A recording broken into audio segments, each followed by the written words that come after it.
Be the magic bullet. Nice.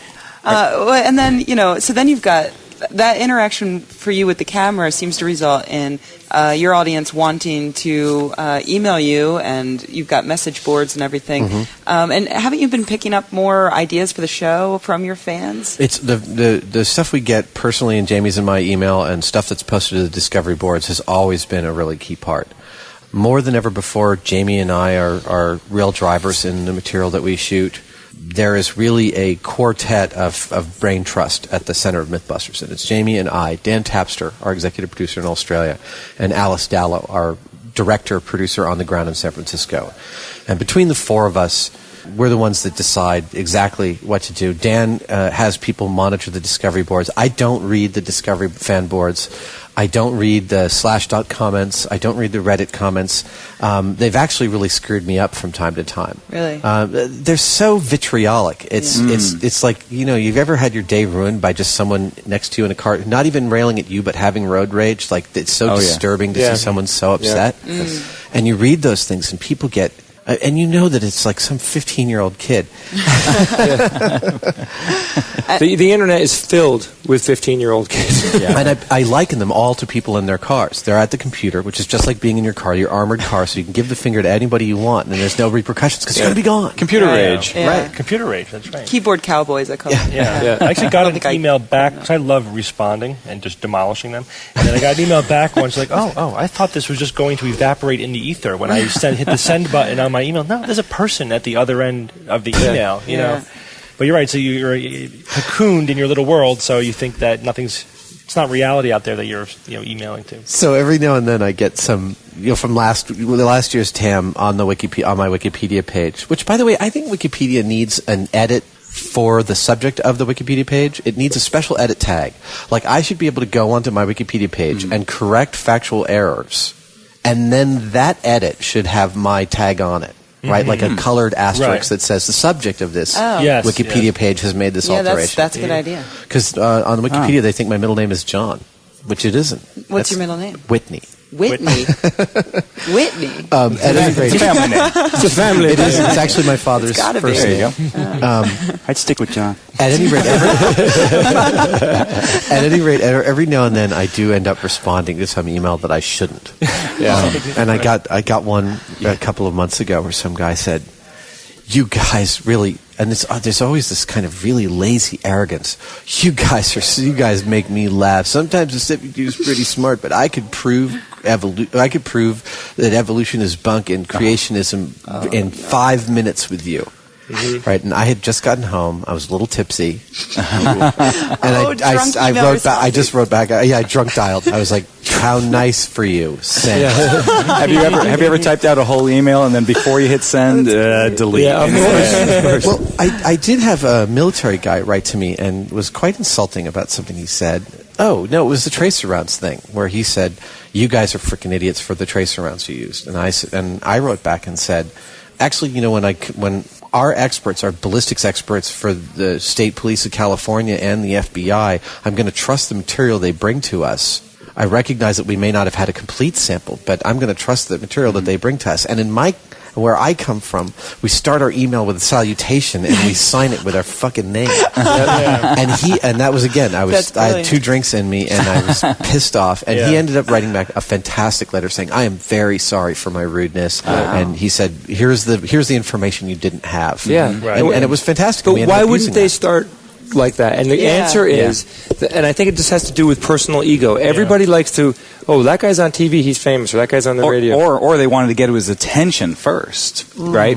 I don't think it's that conscious. I just think the social things are gone, right? There's no social structure there. It's just email. Punctuation's gone. Capitalization. And so yet, despite all that vitriol, you still come out to things like TAM. I mean, I was just saying, I remember meeting you at TAM 4, and I got to ride in the limo with you, which was like, I was so thrilled. How nice beyond for you. belief.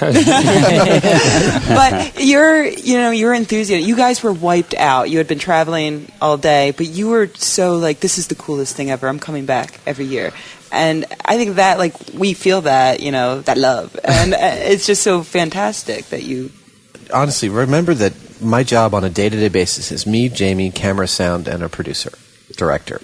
It's 5 of us. It's dirty. It's hard work. It's confusing, and it's very blue collar. I go home filthy and tired, and yet what we do ends up being seen in 140 countries in 9 languages. 120 hours of programming we've produced so far.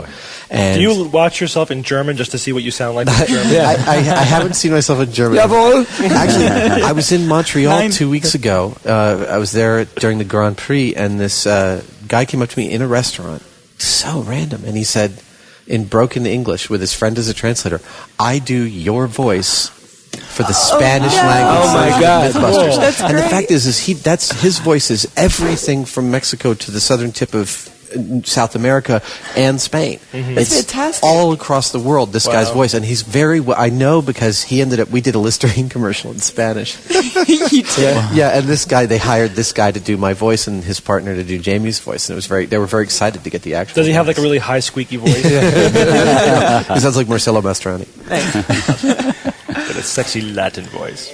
So to me, the idea that very specifically people who are coming to a conference about critical thinking are thrilled about the show that we're doing, that these stories that we work hard to tell and we take real pride in trying to tell truthfully have this kind of effect is, like I said, I don't sense anything out in the world but real goodwill. Yeah.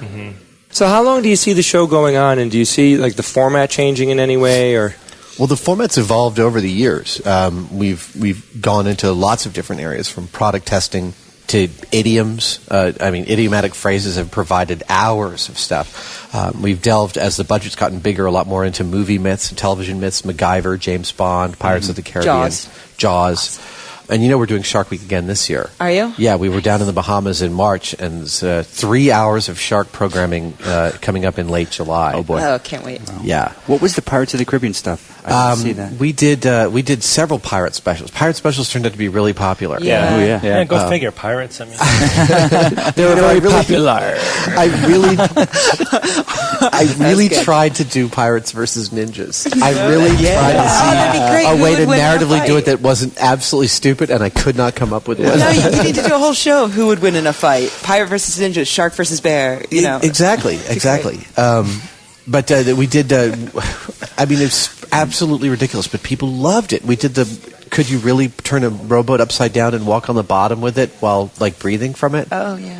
Which actually turned out to be quite a dangerous and difficult thing to do, because in order to have a boat full of air underwater, you've got to put a shitload of weight on it. Oh, yeah, that's hard. And to do that in a safe fashion when you can't actually speak to each other. And this was actually a really lovely moment. I mean, Jamie and I, like we've always said, it's really true. We're not friends. We don't hang out. We don't even particularly like each other, but we have a partnership based on a deep amount of trust and respect. And we often will, as in talking, just finish each other's sentences.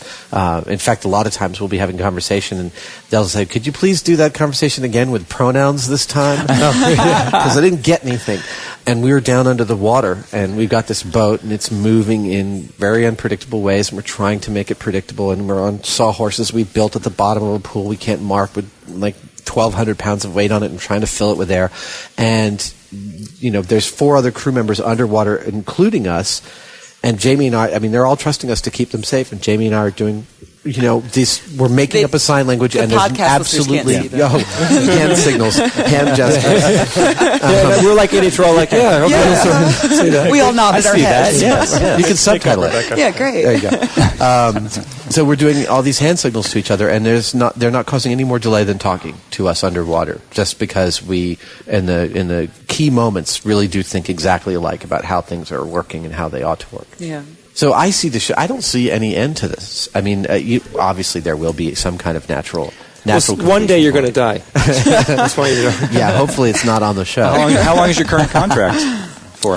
Discovery has me and Jamie out until the next season. We're just started shooting Series 6. They have us until the end of Series 7, which carries us to filming till the end of 2010, which means the show will be airing until the beginning of 2011. Wow.